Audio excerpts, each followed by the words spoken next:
7. 7 years since Deltarune first made its way into our lives. Into my life. I was a child finding and beating Undertale for the first time when I caught wind of a sequel I wanted to play by any means necessary. That desire to play it as soon as possible when I didn't even have access to a PC of my own at the time was ultimately what led to where I am now. 6. 6 years before starting this project, an unfortunate instance latched itself onto my first playthrough of this game, and now when coming back to it I suffer the consequences of that incident. It's a curse. It's my curse.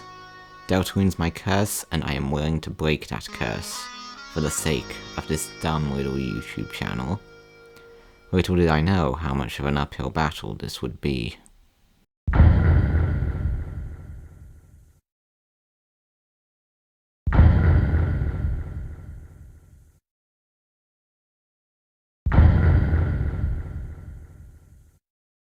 So I'll admit, as someone who's been obsessed with Undertale in the past, I had never actually gotten deep into Deltarune. I played the Switch version back when Chapter 1 came out there in 2019, and as for Chapter 2, well, I was too busy with Hades to catch on to that when it came out.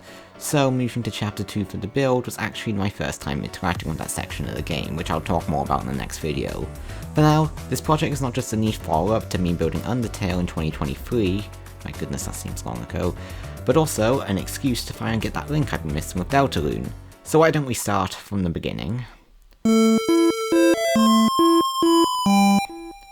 Our story begins when I was out of school and ready to engage with another Minecraft project, setting a random seed with a birch forest to match the aesthetic of Hometown, making a save and fabulously optimized containing all the build mods that I'll need, including my first time using Axiom, and I got to work with the school from Hometown, as that just made sense as the starting point, as that allowed for me to make way for the entrance to the Dark World. My translation into Minecraft was quite faithful to the design in the game. I cycled through a few block palettes before adding in the walls and some of the front decoration. After deducing a floor pattern with stripped oak, I lined the walls with white terracotta and used that to plan out the classrooms. Since I was planning on applying a 2-story structure here, I wanted for 2 classrooms on the top and 2 on the bottom, while minimally keeping the 2 vital classrooms, being the spare room and Alphys's classroom, on the bottom floor so they can be close to where the cupboard would be. And while I added that in under the stairs, I cloned the main layout so far and placed it on top to create a second floor. However, while all this has been going on, you're probably still wondering one thing. How am I going to add in the Dark World? Well, the overworld was unfeasible because Hometown's in the overworld, the Nether was unfeasible because it looks too much like hell, the End was unfeasible because it only has 1 spawn point, the only feasible solution was to dust off VS Code and make my own datapack dimension with no prior experience. Using a combination of wiki articles and tutorials, I started plotting out the metadata with the name Deltarune Dark World, which I eventually renamed to just Deltarune since, as we'll see later on, the Dark World won't be the only thing we'll be adding in this map through datapacks. The pack format helps with versioning because we moved to 1.21 later in the video when the replay mod eventually got updated. The actual Dark World file was quite simple, taking a bunch of existing Minecraft settings and mixing and matching to get the right generation, and believe me, there was a lot of mixing and matching. Back to the school now, I fitted out the windows here, with the big window looking pretty goofy at the moment I know, but I changed it later in order to fit a Deltarune in the middle. The roof turned out okay, but I had to go over it again since this was my first time using Axiom, so I was inexperienced and didn't know how to undo it. But once everything was figured out, I was able to top the whole thing off with a slightly higher middle roof and a large Deltarune at the front of the building made out of quartz.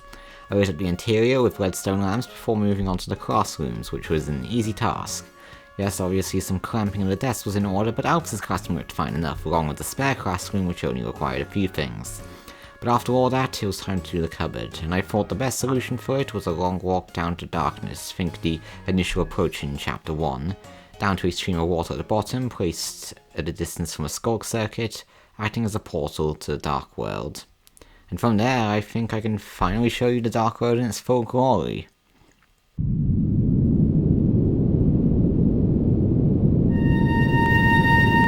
Yeah, I'd say this is good enough for someone with no experience. I went through a few iterations, like I said before, such as a floating islands version, an overworld noise version, and an end version which I chose, so I could place fitting terrain from the overworld to act as a blueprint for the rest of the world. Don't just celebrate yet though, as we still need to cover everything else here. This would be the part where I say yay, but I feel like that's getting a little bit too ironic now. So upon entering the Dark World, you have to traverse the cliffs above Castletown first, finding Susie while dodging these wobbly things. Fun fact, that's not actually a made-up expression, it is literally how they're listed in the game's files and wiki apparently. So I'm just going to be calling them that for the whole section. Great. The first save point was placed in a cave on top of a mountain that I painted with stone, while I placed the portal back to the overworld. I mean, it's inconvenient to go to Deltarune every time, isn't it? It started to snow as I placed the path down, which allowed for some more white cover that I could headcanon as chalk, don't question me on that. The wobbly things were made to be end rods so you can simultaneously look accurate and light things up, since this dimension has no ambient lighting. Moving down the path, I added more defined clusters of snow chalk around the main path, and to sort out how exactly they'll shoot, I added some wobbly things on the wall with dispensers that shoot at the player. Further along the cliffs, we get to the eye puzzle, where you have to try and turn all the eyes off, and that's followed shortly by the chase sequence with Lancer. I wanted to try and implement the eye puzzle properly, making the eyes redstone lamps linking to a bunch of redstone circuits. As to how the circuit would be implemented, I chose the old-fashioned T-flip-flop method using this 2014 design, since this puzzle ultimately aligned on the toggle, basically pressing a button would toggle the two lamps specified on the button, and once all the lamps are turned off, that opens a trapdoor to a lower cave. I dug out that lower cave and painted it with stone to decorate it the same way as the rest of the mountain, which brings us neatly to the chase sequence. The area was not too eventful because of the obvious nature of it, but it did involve a slide down to Castletown later on, so the way I approached this was that I plotted a lower path covered in snow, or chalk paths I guess, headcanons, and painted the slope from there. The slope and most of the chalk paths were put together with powdered snow and lit up with end rods, and then going to the bottom I built a staircase at the foot, flattened and painted the area, and blocked off the edge to fill it with water. So now, we can begin on the main attraction here, Castletown.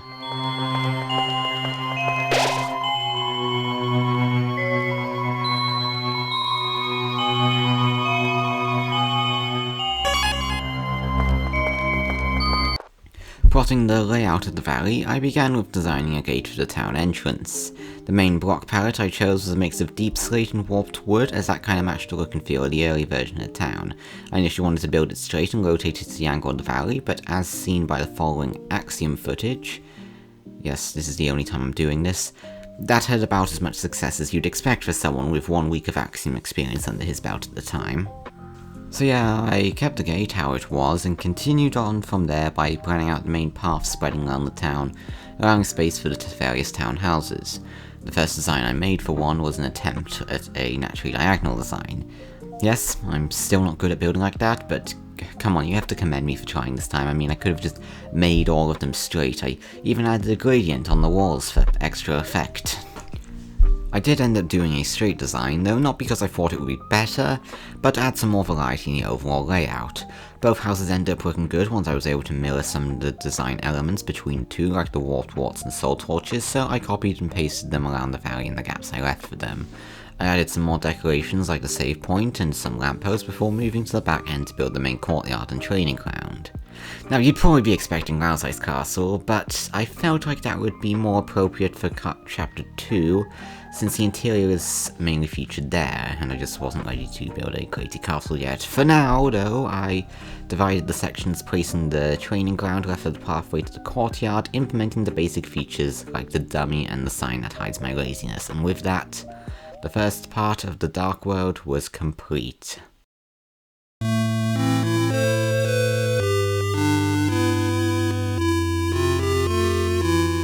Overall, I wish I did do more for the town rather than just brush through it in a 127-minute recording, although I do stand by the idea to capture the image of just Chapter 1 for now. Would this have been what the project looked like in a pre-Chapter 2 world? Well, I don't know. I was 13 when I first played Chapter 1. I was reading Hunger Games for the first time. I've been building Chapter 2 while editing this though, so for now I will foreshadow a better castle town than this right now. But that was just a warm-up, because now we move on to the bulk setting of this chapter, the Card Kingdom. We have a field, a forest, and a castle to get through, and as we'll see, this was where things got good. This was where things got complicated. See, I had been gone for a while at this point, so it obviously took a while to get back into the swing of the game. But I was about to learn a very hard lesson, and that is if you try to circumvent the rules of the game, or if you spend enough turns letting the cards stack against you more and more. And if you only know how to play Platoon based on, can you please somebody understand that reference? Things can go bad really fast. Son of a... The first stop for this section is the door that leads onto the Card Kingdom. For simplicity's sake, for Chapter 1, this and Castle Town will be in the same dimension, but for Chapter 2 this will be amended to fit the greater world structure established in the game. Because the landscape of the other side of the mountain fit better for my idea of the field, I moved the path to the Dark Door from the training area to an empty part of the mountain where I could make a tunnel. This would then lead into an open space containing the Dark Doorway. For decoration, I kept the same design elements as in the town, being deep slate bricks and skulk, with a bit of soul lighting. For the door, I would do a similar design, even reusing the traditional wall design from the Castle Town later on. The door was 3x3 without the middle part because I wanted to form a Deltarune shape with it, not because I couldn't do that part. Also, a bit of gold and raw gold to help maintain its design from the game a little bit, some beacons for extra light, and a switch in the middle to activate it. The initial idea I had for the field, which I fleshed out over the starting parts, including where Lance's signs are, was for it to be a crimson forest. This would come back to bite me later, but for now, I painted crimson helium on the other side of the door, filling the space around it with trees, and then in the large crater-like lake I pulled from the overworld adjacent to the valley I pulled for Castle Town, I started extending this format around to the bottom edge to progress through the main field. I'll admit now, I don't know what I was thinking letting some of these shots get as dark as this. It's a problem throughout my builds I've sort of fixed in recent videos, but looking back now I think it could have been better. Whatever, you can see the cherry tree I added as the candy tree at the bottom there. For now, I'll quickfire the rest of the area in the gameplay, so I'm not cutting back to it every clip. After the candy tree we have the cake room, and then the first puzzle, followed by the maze where Lance comedically gets lost, and finally the more complex puzzle, which is also where you find Susie, and she falls at a distance so we can't associate her with us. I had to cut my gameplay there because I was moving offices that day I recorded that, but unknowingly at the time I had basically covered the entire field in that recording, so that was cool. The first puzzle was added at the end of the path on the bottom edge, which was placed along more crimson trees. Then I added a bridge over by the cake to the next part of the field, as the rest of the crater was to be filled with water. I just felt simple crimson plains would be a bit plain for my liking, so why not add a lake of dark water next to it? To replicate the brick style of the puzzle rooms, I built some ruined walls around that area. Then following onto the maze, since, let's be real, it's not as big as the forest maze conceptually, I carved out a moderately sized island connecting to the right side of the crater, and then mapped out the main path and surrounded it with crimson trees. Okay, so maybe calling it a maze is stretching it a bit, and Lance getting lost is a bit pathetic and maybe purely for comedic effect, but regardless, I still liked how this turned out. Once everything was lit up, I replicated the format of the last puzzle to the end of this part, and finally built another bridge to the next part of the map. The last part, before we move on to the Great Board, is around the area where Shorm's shop is. I promise I will try to keep to that pronunciation. There's a tutorial room near there, but that's nothing to worry about. Across the bridge from the main field, I added the tutorial area in the corner of an overhanging cave on that side of the valley. The shop, or shop I guess, was placed opposite, retaining a similar tent-like style implied by the exterior in the game. There was a mess of fences, wood, and wool around the structure for extra detail because, let's be fair, the most unrealistic thing about this was a tent of this structure actually staying up. Random functional blocks were scattered inside, and the warp door was placed right next to it.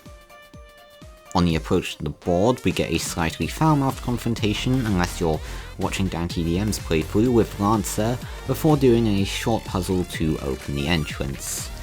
I built the entrance gate as less of a fence and more of a door to a dungeon, while building the block puzzle the regular minecart way I normally use for block puzzles of this nature, lighting up lamps near the door.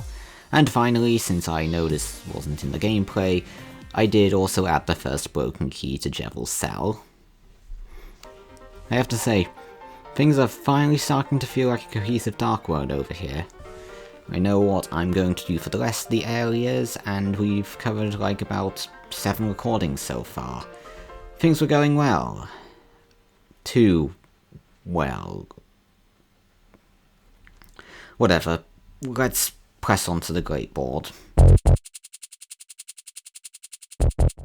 The Great Board had a lot of logistical issues that needed to be addressed. The chessboard, or even checkers board looking out now, located in the middle of utter blackness between a field and forest, was a bit of a hard one to translate in a way that makes sense in the context of the world. Luckily, I had a decent idea on how to capture the surrealness of the area and make it make sense. My plan was to make a chess-themed dungeon behind Castletown Valley, consisting of an infinitely reflected chessboard hanging above the void. It was the best idea I could muster at the time. Obviously, the hole here needed to be a bit bigger than the board, so I cleared out just over a chunk of terrain behind the door leading down to the void. I planned for the wall pattern to be alternating squares containing black and white chess pawns made out of quartz and blackstone respectively, copied around the sides of the walls. When stacking, the pieces had to be alternated again, which was a bit mind-boggling to keep up with at first, but I eventually got the hang of it. After I took care of the path down here from the field, I finished off the full pattern chess pieces for the whole area. And when I say whole area, yes, I literally mean the whole perimeter of the chunk. I don't think I had to put this much effort into what's simply just a board-themed boss area, but there you go, here's completely making a dungeon out of a simple board.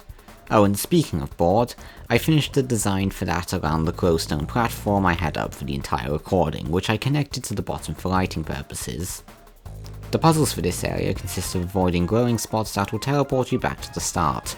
That's a bit simple, so I spiced this part up for the area as well.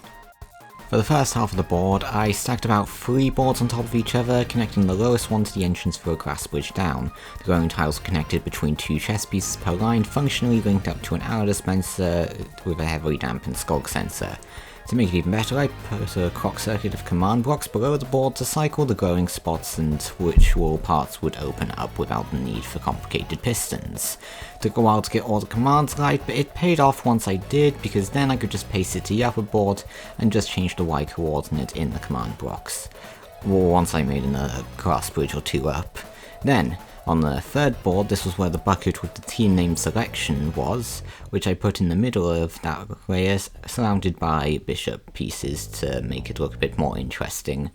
For those wondering what name I picked, I trusted Susie's name, and it ended up being what I assume is the squad. This blew 13-year-old me's mind because this level of dirtiness was unheard of to me at the time. 8 months later I would join Twitter.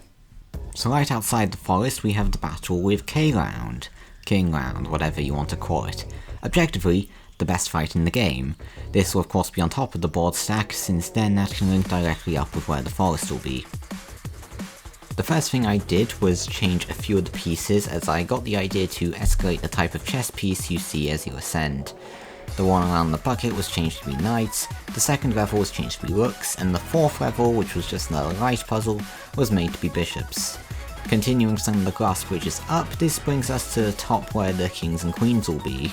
To make their designs a bit grander and to detract from their crown designs a little bit, I encrusted them with diamonds and then sea lanterns just to add an extra bit of lighting to the top part. It was here I also made a few improvements to the other parts, which I have recordings of, but they were a bit hard to follow looking at them now, so let's move on to the surrounding terrain where the forest starts. After forming the terrain around the walls of the board, I planted several trees on the surrounding rocks with the appropriate nerium, since these were more nether fungi like in the field, and therefore I had to plant a lot of them to make a more dense forest compared to the areas in the field, opening up at the path of the door and save, and henceforth completing the great board. We are about halfway through this project now in terms of areas, and things were definitely picking up, as it seemed at the time. Part of me feared a little bit that things were moving a bit too fast, even when you consider that these first 3 or 4 areas of the same cumulative room counts to learn some Undertale. However, this was just a minor fear. Also at this point, the world was updated to 1.21, which took a bit longer than expected due to waiting for the replay mod to get updated, though I understand it must take significantly more work to upgrade a mod of that level of advancement. In terms of where I was at, the forest, the card castle, and hometown were shaping up to be a bit more of a challenge than the previous areas. This was the start of the uphill climb to make this project stand out, to solidify how it looks on me. And so, this was the mindset I wanted to take going into the next area. Or so I thought. I don't understand. My TikToks on Deltarune were slipping in view count by the day. Once a following that I had built up over the course of a year, now a minute proportion was actually finding this. I kept re-uploading to see what was the trouble, but nothing seemed to change. I was not ready to give up yet though. Going into the forest, I said I needed a break.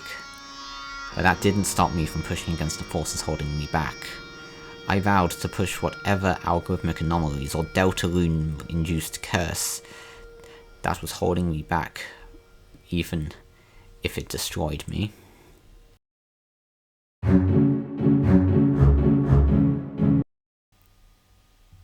Wait, why is this blue? This was where the project started to unravel a little bit, as my attempt at liberties and reimagination kind of admittedly exceeded its grasp, and that came here with wanting to distinguish the Scarlet forest from the field by not making it scarlet and instead warped, i.e. blue.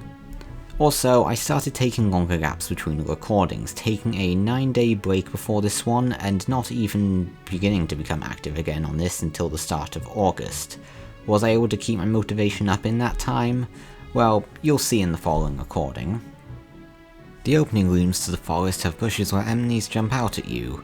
This was a good opportunity to lay down the foundations, well, mainly trees that will make up my version of the forest. I smoothed the terrain leading on from the board, creating slopes between the starting areas and staggered some layers for the other areas I planned to go, wrapping around the whole allocated space. The place where this terrain was based off was a plains anyway, not a dense forest by any means, but it meant what I was going for was at least possible. The end of the valley where the river leads into the sea was the aim of this area, as that would be where the castle and fountain would end up going. But I'm getting off topic. The trees went in next, as they were never trees they could be clustered together like this, while the enemy bushes lined the path and a little bit at the centre, which was also where the food stump went. You know, the stump that holds up honey pot of salsa for whatever reason, which Lancer says he doesn't know what it contains, which is even funnier. Anyway, the next few rooms consisted of this area's main puzzle types, the spinning diamonds and the code puzzles. The spinning diamonds, as much of a total wipeout obstacle as they sound, were kind of tricky to put in. Luckily, I thought of things backwards, and instead of firing charges outwards and likely burning down the entire gosh darn forest, depending on how fire resistant Neverwood is, I opted for a minecart rotating a bunch of dispensers with fire charges. And then I left for another week. You miserable pile of dirt, you are a Minecrafter. Are you just gonna let yourself get brought down because...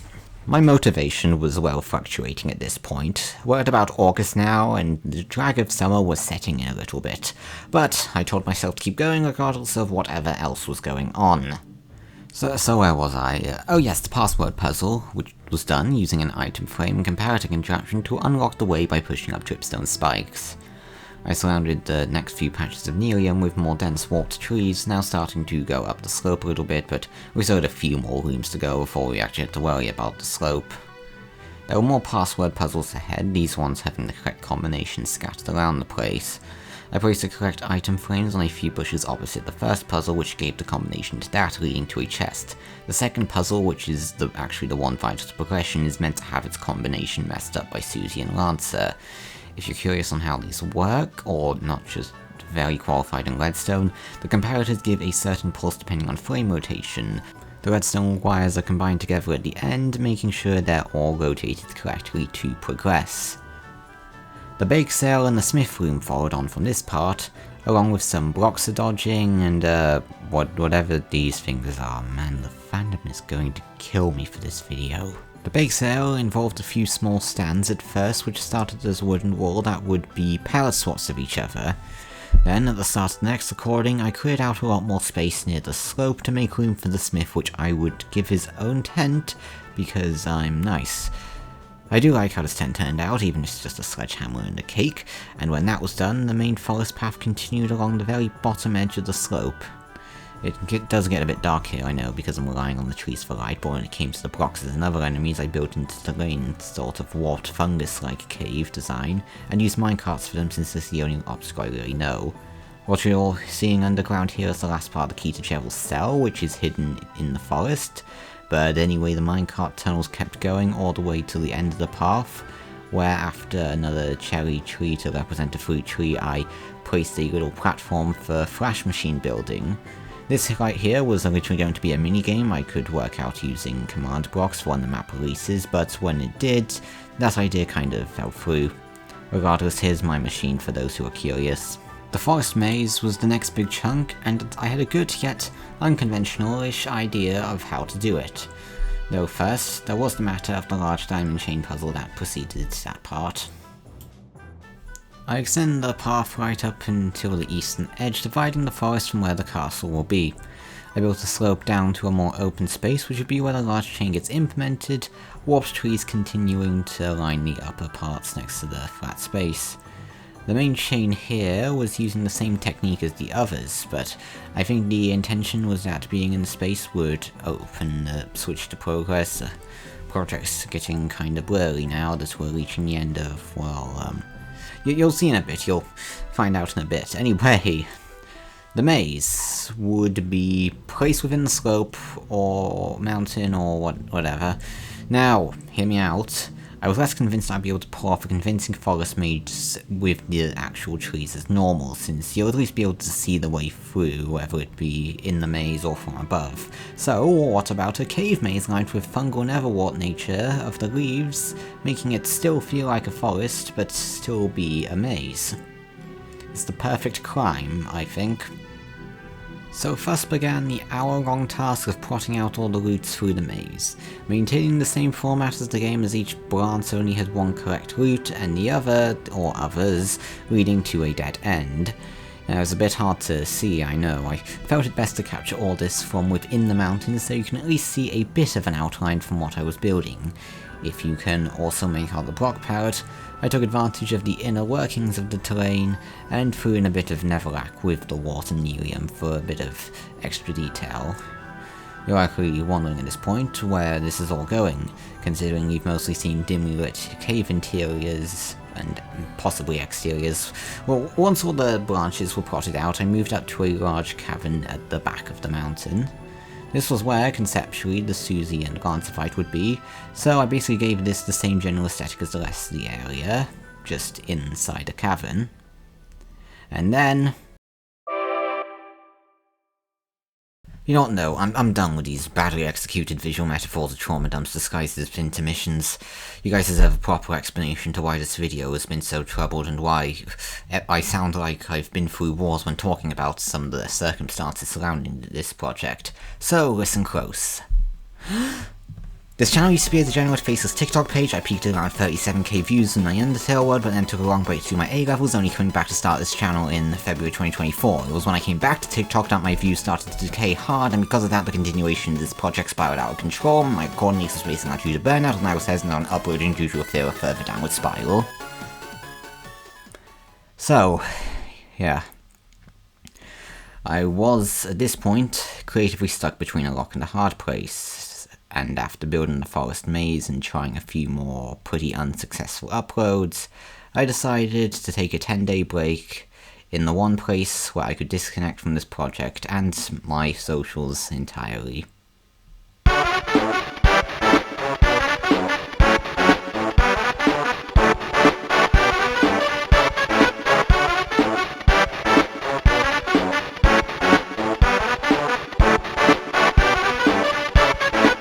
Thought it was okay, didn't get political, nearly died on a few occasions, got extremely sunburned, asked NBC for where the New York Strip, didn't encounter any Florida men but a lot of Disney adults. Though this was, in all intensive purposes, a reality check, which came not in any capitalist fantasy that comes with Disney World, because my god, Disney's business is like the final boss of Persona 5. It came right in the exact center of the holiday when I got those A-level results. I blamed everything on a theoretical shadow ban, that TikTok was deliberately suppressing my content for no reason, but looking back a year on, I don't think this was the case. Didn't exactly play to TikTok's algorithm of quick content even when doing Undertale shorts, and the success of those inflated my ego so much that when I felt like I could stop coming back, it had already stopped me. Taking that long of a break probably messed up the algorithm enough for it to forget about me and decide it was done with a fool like me, and ready to move on to the next Undertale-based project, and no matter how much I try to get back in there, I think at the end of the day I should have accepted earlier that TikTok was just not the platform. I preferred an environment where I could pursue my own creative endeavours, and not have the pressure to upload that frequently. I know that was the right decision, because by focusing on what was important, I passed my levels and got into university. Yeah, that's the segment, that's the backlog that's played the entire project, and you know what? Even if it led to a period of my channel I'm not proud of, I wouldn't change it for the world. So here's some other improvements I made when I got back. First off, yeah, that was inevitable. I got word back so I could use the replace command to swap the palace and make this the Scarlet Forest it was meant to be. But what of the field? Well, remember when I hinted that dimensions wouldn't be the only thing I added to the data pack? Around that time I was sporadically working on a reimagining of Cult the Lamb, of which I had made a data pack for all the biomes, the Silk Cradle being the one involving a purple shade of grass. And now since by this point the dreams of that project were dead and buried, this code needed to go somewhere. So, to distinguish the field from the forest, I retooled the biomes to fit here along with a few other changes that will become important later. The now dominant trees are cherry trees since they make the area feel less foresty, as I felt that was an issue with my version overall. Then finally, I detailed the ridge that forms the approach to the card castle in the format of the new forest, and did the fast travel door between areas, finally rounding out this area. The card castle. The final section of Chapter 1. This was it. Suffice to say, it's been a rollercoaster up until this point. Although this chapter was small in scale, the mental impacts of the circumstances were definitely being felt at this point. But I wasn't giving up. After all, I was close enough to the end to be able to scope the end of the chapter, so I vowed to finish Chapter 1 before I started university, and this time, nothing will get in my way. Still gonna finish this. Since now I was far enough into the project to be in the castle building mood, I focused on making the exterior first based loosely on the outside view. Shaders were off for this recording because I lost faith in Complementary for rendering this part in a visible way, but I started planting trees on the rest of the empty terrain, the likes of which would be turned to stone to fit with the style of the rest of the Dimension's background terrain. Then, I built the path down to the main courtyard and prepared for the main castle. I wanted it at the back of the valley, so the fountain would be just above the void. Blackstone was the obvious choice to block, since the castle's accent colour is just black and white, and as for other decorations I formed clubs in the windows and used black glazed terracotta for the tower design. It added a bit of pattern to the exterior rather than looking like a Nether Bastion, or my version of the core for my Undertale world, which I should plug here, download it in the description, but after I'm done because we still have a bit to go. Anyway, I added more windows around the edge and layered the whole thing up, using black glazed terracotta for the bottom floor and light grey glazed terracotta for the upper floor. Having only two large floors would allow me to blend together the smaller floors onto shorter layers, since the main floors were all quite tall anyways. However, I wasn't really sure on what I wanted to do for the roof at this point though. I tried something similar to my new home design, but as you can see here, the roof shrinking at the top turned out a little less than perfect to what I was expecting, so I would end up changing it in the next recording. I said I would end up changing it in the next recording. Oh yeah. since the short for this flopped, I stopped rendering these recordings, so now I have no more renders to use. Whatever, it'll be cowardly to stop now because I need to render these last recordings myself 9.5 months on, so I'm just gonna have to make time in my current schedule to do so. I have to work late nights if I want this out in 2 weeks. First off, let's make this look a little more familiar to my recent content. Oh god, my eyes! Switch it back! Okay, we'll just use high profile comprehension until I can fix this. The data pack's flaws were definitely showing at this point. Other shaders did not go well with the current configuration of the Dark World, mainly the end format. So one of the first things I said I would do in the next chapter would be to redo the entire data pack.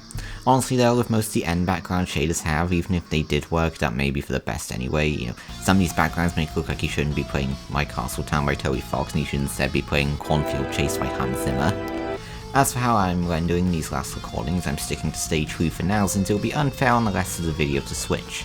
But using high profile complementary makes it so you can actually see the work being done here. As for the chapter 2 recordings, they will be done on the same profile I do my Hollow Knight builds on, so my style will adapt with those changes anyway. As for the build, I was beginning to come up with a roof design I was confident in. Rather than one big roof going across the entire structure, which I knew would look stupid, I made smaller ones above every window. The peak roof would go across the middle of the build, while stretching out on the sides to each window there. I moved them up a bit to allow for sufficient headroom since this upper area will still need to be explorable, but once I linked the finer details up to the main roof, it decided to take a way better shape to the previous one. Though it's a shame my TikTok followers will never get to see that likely, because I ditched them on the bad one. Oof.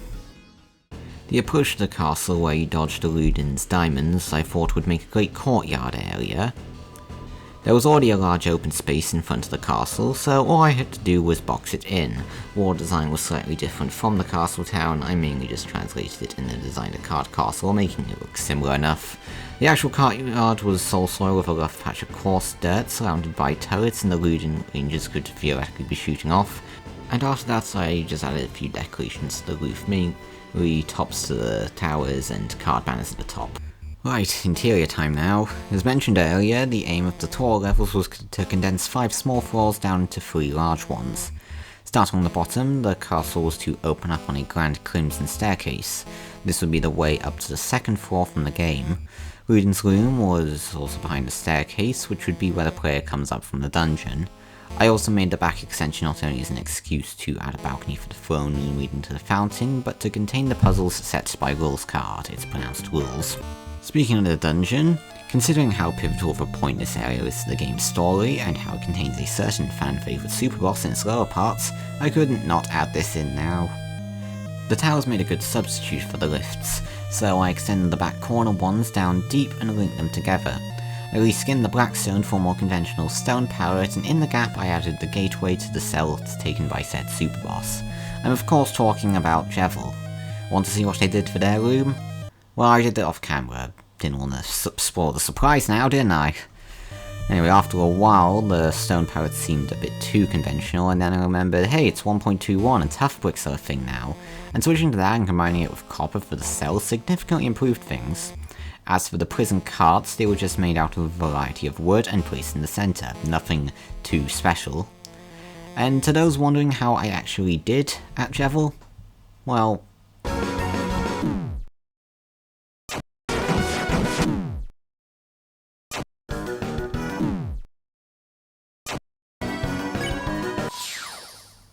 it was my first time, okay?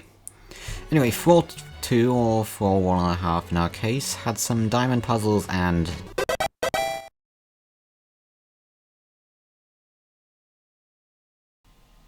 I touched up the downstairs a bit more so the open spaces wouldn't feel too empty, like adding some crimson foliage and carpets.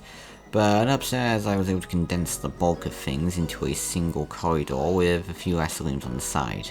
I think one was the bathroom, and of course I built that as well, I just didn't show it on camera. As for the diamond chains, they were replaced with a simple arrow contraption, which leads directly to Rules Card's easiest keck box puzzle. God, I got a keck in my script, damn it. The 3rd floor was where things started getting serious. Haffy's room was one of the main attractions, but this was overall similar to floor 1, as in it's mostly the enemies out of the pain. While downstairs was more of a black and red aesthetic, I went for a more blue and white aesthetic here to distinguish things a bit. I just didn't want the whole thing to be a dark and dull castle like in the game. I wanted to do something simultaneously similar and different, plus it would mean the pillars around the edge of the third floor could be the easy choice of quartz. As for Haffy's room, I originally made it extend out the back part, but then realised after spending some time also making sure this floor wasn't too empty. The fourth floor also had a bonus room among this other obstacles that were there, and another box puzzle thing. To solve this issue, first I built a chandelier. Okay, this isn't actually related to the problem. I thought one on each floor would be aesthetically pleasing, gave me an excuse to try out the candles for the first time. I ended up doing 2 minecart obstacles above the central rooms before moving back down and dividing them up. Haffy's room was smaller, while the other non-specific club room was moved to the back down from 4th floor, so it fits in with the rest of the castle, and that rounded off the upper floor. Now all that remains was the top floor, and here I aimed to combine the contents of the 5th, 6th, and 7th floor, which weren't really that big to begin with, in the roof of the castle. Though, as I spent the last recording of August toiling away at the foundations of that floor setting up the final parts of the Card Kingdom, I was making a really bad update video on what I was wanting to do with the channel next. It's outdated now, things have changed since, but I wanted to take a moment to reflect on that. I said and did a lot of things I regret back when I was kind of in that state of mind. I think I just wanted to move away from a project like this that had damaged my fragile ego from one mildly successful project. Come to think of it, that was the reason why I held off on Chapter 2 for as long as I did. I needed to get my confidence back before I could know whether to commit to future chapters, so I guess getting my confidence back to make content like this again took a few failures and reality checks to reach that point. At the end of the day, I am and always was a small creative on an uncreative and arguably hateful platform, trying to find himself through the power of gaming, and if it took a few painful months to get to that, then so be it. Was it wrong to make this video partly about my own grievances with this project? Possibly. I mean, when you have a bad 2024, I think it's natural to spend the first half of 2025 seeking forgiveness for your 2024 experiences. I've tried many times before to make this video and have been unsuccessful up until now, and now we are finally reaching the climax. I think it's time we put these grievances to bed. Hell, that incident I mentioned at the start that made Deltarune feel like bad luck, that was just me secretly playing Chapter 1 on my brother's computer before finding out about the Switch version. I put that to bed a couple of years back, and I'll admit, if it weren't for this project, I may not even gotten into Chapter 2 at all in the first place. In the time since finishing the project, I've gone from not being into Deltarune, to getting into Chapter 2, to now genuinely considering the chance that someday, this could be a better product than Undertale. Which I'm saying so the fanboys don't come at me for not being a true fan. At the time I'm recording this, I beat Chapter 4 this morning. I'll have more to say on future chapters in future videos, but in relation to this video, doing here what I didn't do for Chapter 2 finally broke the curse I had associated with the game, and now I'm ready to finish this long-shoveled video. So what was my endgame plan? Give it one last week. The first week of September would be the final week I work on Chapter 1, as I was starting university soon and was done dwelling on this project. I would speedrun through Hometown. I vowed that come Friday evening of that week, all of this would be behind me. And to start, we need to get the heck out of the Dark World. And you know what that means.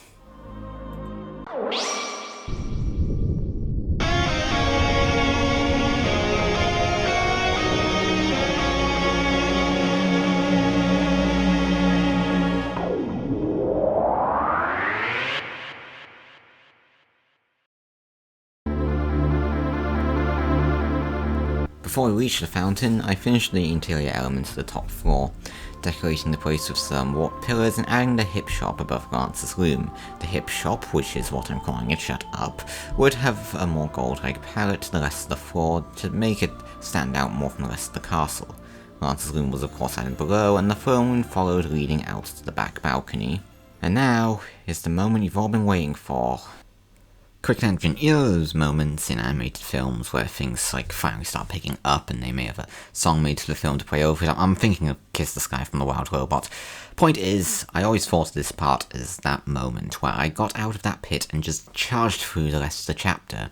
So despite all the Deltarune remixes I've used in this video, links in the description, I've had this one saved for the fountain in particular.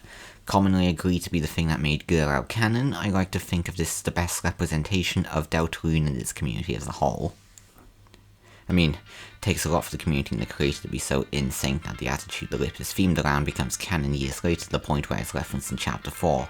So I'm playing this as one for the community, even if it ends up getting me copy struck, which I don't really care about at this point. Let's go. The bridge to the fountain from the throne room was initially made out of a rainbow glass to represent the texture of the fountain in the game. A calibrated sculk sensor was placed at the center to function as the method of getting home. Around that, I staggered numerous rings of glowstone for the fountain water to pour down, sourced at a small point at the top and expanding greatly down around the bottom. This would allow for the fountain to maintain a natural ceiling of water, and hence look like a fountain.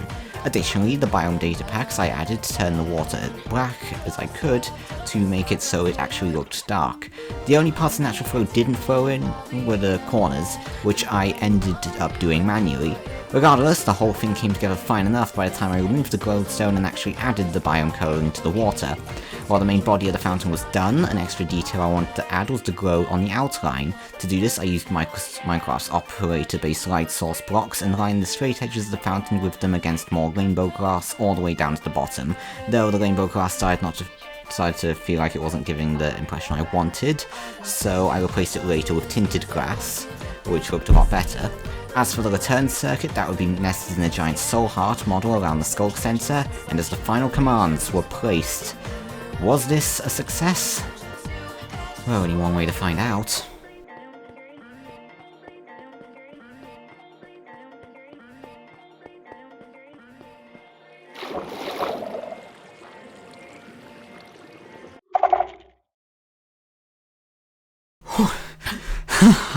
I'm back. I'm back in the overworld. Getting back to hometown was one of the most satisfying feats of this project. It may have been because at this chapter in the game, exploring hometown felt like actually coming home after a long journey. Exactly the feeling I had coming back here after 20 recordings over 2 months in the Dark World, and exactly the feeling I have now of going over the same hometown school recording several times and finally getting to the other ones.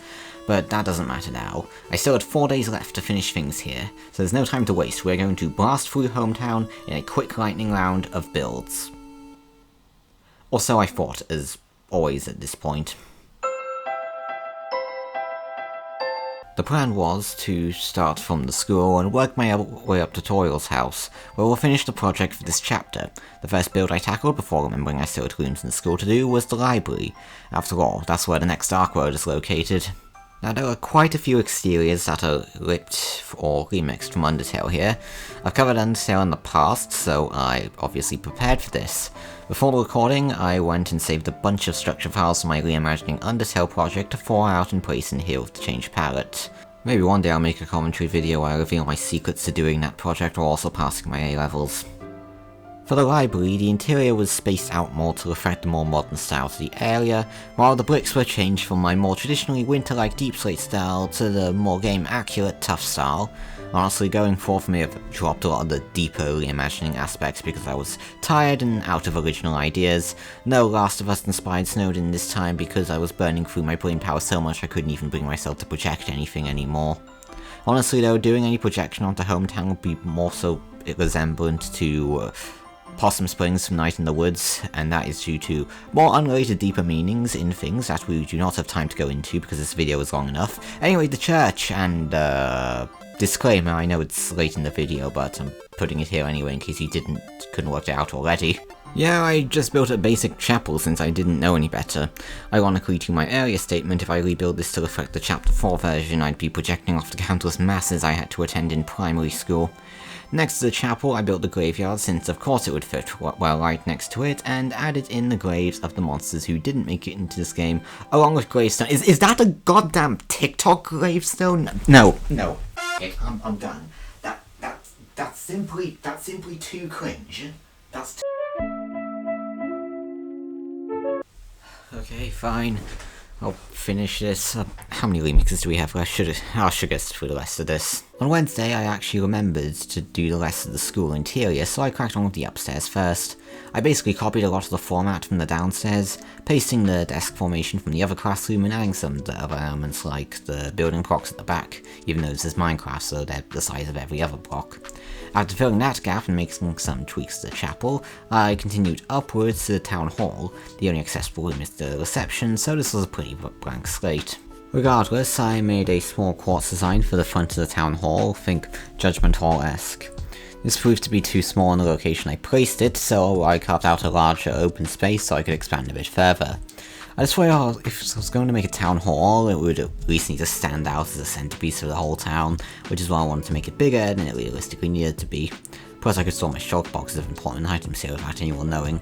Overall, this town hall was successful enough for someone who has only been in one town hall in his lifetime, the likes of which was like being in the back rooms. No joke, the thing actually did look like the back rooms, it was haunting. From here, I did a few more exteriors to buildings. I didn't actually go in my gameplay because I'm a big stupid. These buildings being the police station and the hospital. I built these two buildings in the gap left by the original position of the town hall. The police station was easy, just a basic brick and copper building, getting that small village police station look. The hospital went behind, expanding a bit more on the small nature of the interior in-game by adding a second floor to it, making it big enough to at least be convincing. I did the reception here, but I didn't do the interior until the next part, so that's that, I guess.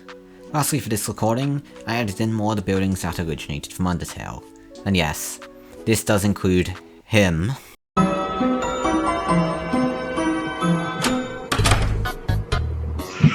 Down the road from the hospital, I pasted in the structure file for Grillby's and thought it out, like with the library. If you want my rationale for this in Sans' house, I built Grillby's in my style of Snowden with the game's frontier bar edge to it, while Sans' house had a more chaotic edge, applied from the nature of the in-game design of the house. This was also implemented behind the bar to divide it off from the rest of the town, before I closed Wednesday off with a refinement of the surrounding decorations, mainly populating the trees I cleared out for the space. So about halfway through this final ordeal, and I have 2 days left to my given time frame, it was about time I ditched the basic gameplay I recorded, which I replaced with an actual map of the town and interior sourced from the wiki. It was really time to pick up the pace, and this led to probably the two most taxing recordings I've probably done for a project like this. Hey, I'm actually doing the interiors now. The wiki map was extra useful for filling in the gaps I missed in the gameplay. As for expansions, like I said in the exterior part, I planned on doubling up the hospital to make use of its bigger size that I gave it. In terms of Undertale builds, this recording I transferred over my farm shack abomination for Napsterbook's house and kind of merged it with the garage into one big, massive house.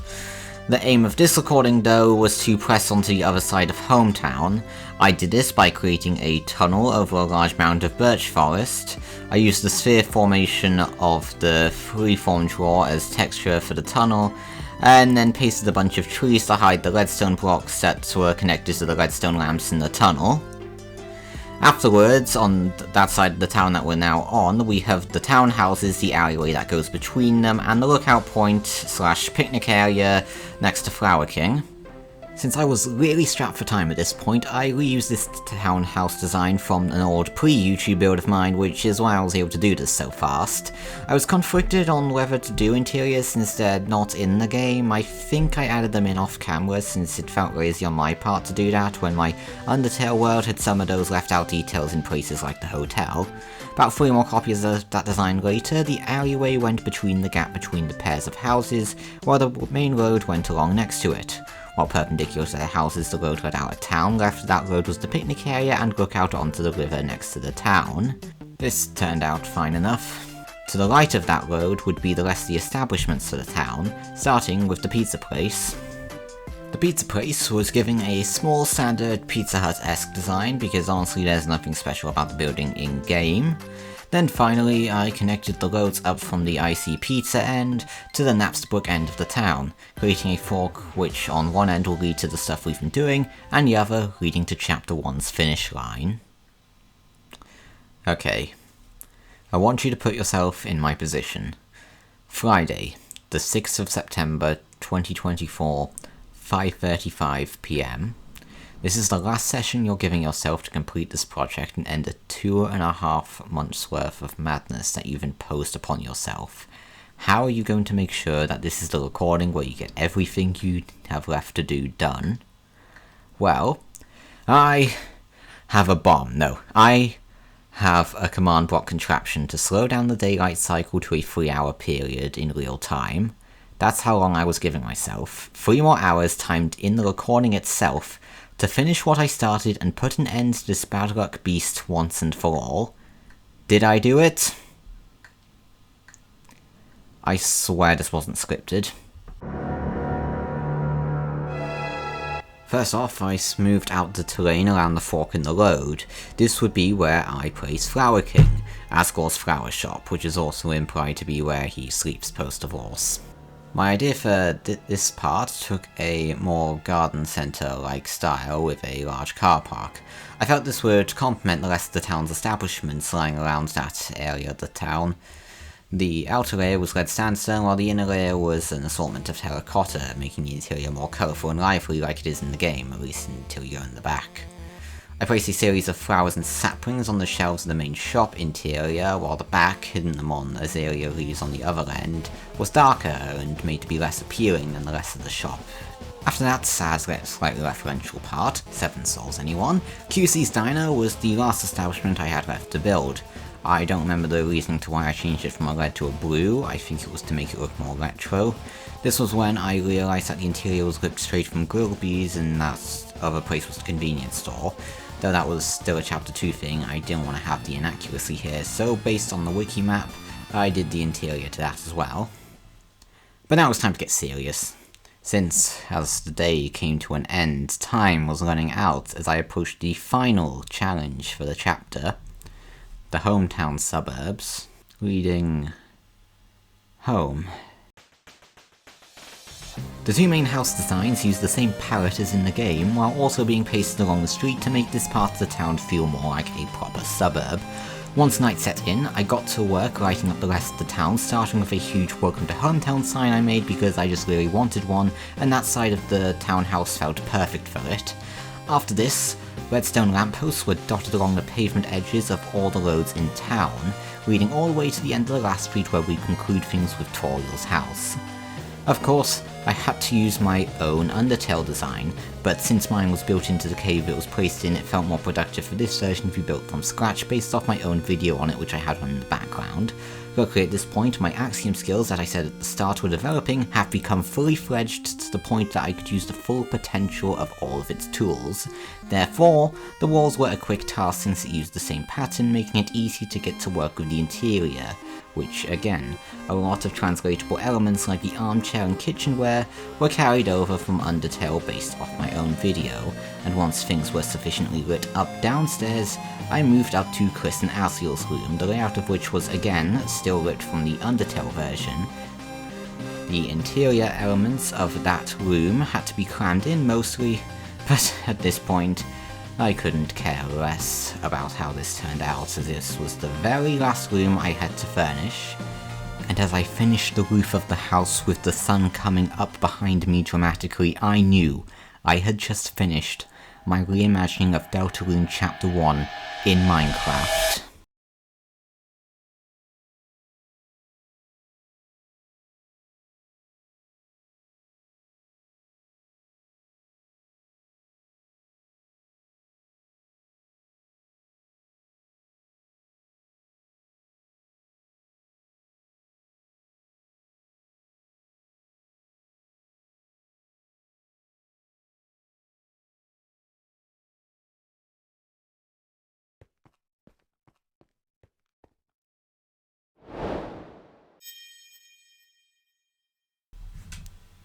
The Reimagining Deltarune Chapter 1 in Minecraft project was released on the 11th of October of 2024. Was it a success? Well, if a map releases on CurseForge and it gets 150 downloads in 9 months, did it actually release at all? The release of this map heralded the start of my channel's dark period, as I left without a TikTok account to go off of. I was unsure on whether to continue building here or just start anew. I think the main takeaway from everything that happened while building Chapter 1 is that if you fixate too much on how many views a video of the project gets, rather than the project itself, you make the entire thing about the content, and henceforth lose sight of why you do stuff like this in the first place. I came back to this type of content going into this year because I just found it fun. Taking something existing and making it my own vision was just a fun way to get my creative juices flowing, and I think with this project I kind of forgot about that. If that reflected too much in the project itself, or at all in this video, I understand that. I won't deny Deltarune has broke me in one way or another, whether it was because I didn't really have too much of a plan going in, or it was just me wanting to capture the same views as my Undertale shorts got. I'm not going to call Deltarune bad luck anymore from being at the centre of a few tough months in my life. What matters is bettering my attitude since then, which is why I will offer a proposal for the next video. Throughout the editing process of this video, I have been working through building Chapter 2's Dark World. By the time this video goes up, that build is projected to finish on the 11th of July. So if you get a comment on how Chapter 1 could be improved in before that finishing date, I will add it in when I go back over my map after that, improving on earlier sections. I mean, this channel's small enough for me to do that, and it'll be hypocritical to place all my bets on this video blowing up and getting me monetized. But that's pretty much it. Thanks for watching the biggest build commentary I've done so far, the likes of which I've been trying to do for months, but always hitting some roadblock. It feels great to finally be getting this out now. To close us out for today, I'll be playing the Chapter 1 trailer that I threw together in a couple hours in CapCut before release. It's a bit shoddy, but at that point putting together a quality trailer was the least of my worries. I made sure to have a better trailer out for Chapter 2, and yeah, I'll see you next time, I guess.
Okay, so I lied about the trailer. I did a few re-edits to it to make it look a little bit better.